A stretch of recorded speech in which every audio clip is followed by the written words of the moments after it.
नमस्कार मंडळी. पहलगाममध्ये हिंदू पर्यटकांवरती आता जो हल्ला झाला त्यानंतर आपल्या सरकारकडून जे काही उपाययोजना किंवा ज्या काही गोष्टी केल्या गेल्या आहेत त्याच्यामध्ये एक महत्वाचा विषय असा आहे तो म्हणजे सिंधू पाणी वाटप करार जो आहे या कराराला आपण स्थगिती दिलेली आहे. तर चला जाणून घेऊया हा करार नक्की काय आहे त्याविषयीची माहिती. भारत आणि पाकिस्तान यांची जेव्हा फाळणी झाली त्यावेळी ही फाळणी होताना भूगोलाचा भौगोलिक जे काही इश्यूज आहेत त्यांचा विचार केला गेला नाही आणि त्यामुळे झालं काय तर सिंधू नदी आणि तिच्या उपनद्या ज्या भारतातून वाहतात आणि भारतातून वाहत त्या ज्या पाकिस्तानमध्ये जातात त्यांच्या पाण्याच्या वाटपाचं कसं करायचं, कारण त्या भारतातून वाहत पाकिस्तानमध्ये जातात. मग भारताने जर का हे पाणी बंद केलं पाकिस्तानचं तर पाकिस्तान करणार काय, अशा अनेक प्रश्नांना उत्तरं नव्हती आणि मग पाकिस्तानला ही भीती कायमच वाटत आली की भारताने आपलं हे पाणी बंद केलं तर आपण काय करायचं. आणि म्हणून मग पाकिस्तान याच्याविषयी सतत प्रयत्नशील होता.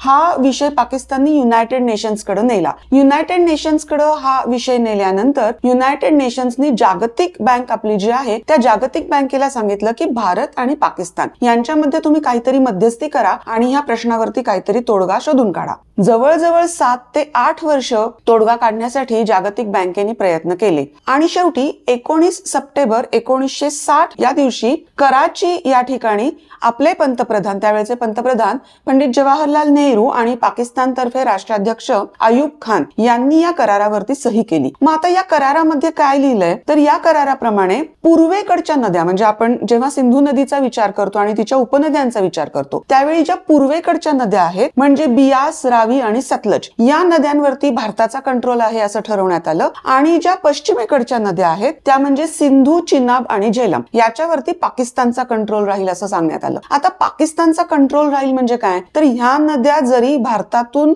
वाहत पाकिस्तानमध्ये जात असल्या तरी त्याचं पाणी परत पाकिस्तानमधनं आपला जो कच्छ रण ऑफ कच्छ ज्याला आपण म्हणतो तो जो प्रदेश आहे त्या आजूबाजूच्या प्रदेशांमध्ये हे पाणी पाकिस्तानमधनं येतं. मग आता पाकिस्तानने जर का त्या ठिकाणी या पाण्याची अडवणूक केली तर हे पाणी आपल्या तो जो रण ऑफ कच्छचा भाग आहे तिथं हे पाणी येणार नाही आणि आपण जर का अडवणूक केली तर हे पाणी पाकिस्तानकडे जाणार नाही. अशा पद्धतीची ही थोडीशी अडचणीची बाब असल्यामुळं भारत आणि पाकिस्ताननी दोघांचंही पाणी अडवायचं नाही अशा पद्धतीची महत्वाची जी काही अट आहे ती अट.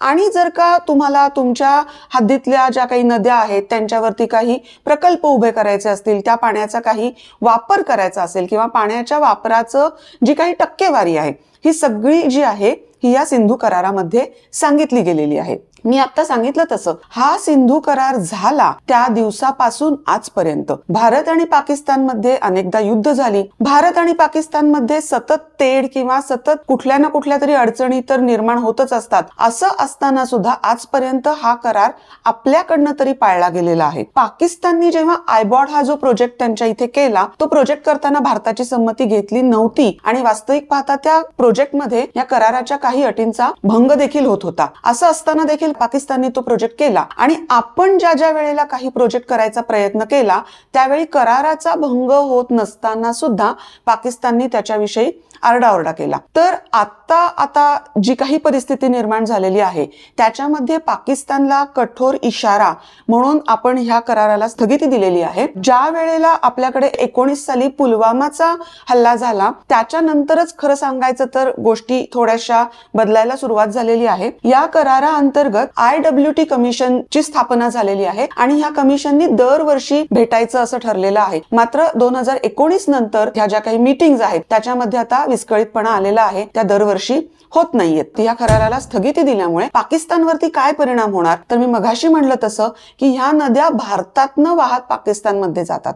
आपण जर का त्यांचं पाणी अडवलं तर अर्थात पाकिस्तान देखील कृषी प्रधान देश आहे, आपला भारत देखील कृषी प्रधान देश आहे. तर काय काय अडचणी पाकिस्तानला येऊ शकतात आणि हा करार पाकिस्तानच्या दृष्टीने किती महत्वाचा आहे हे आपल्याला याच्यावरून कळेल.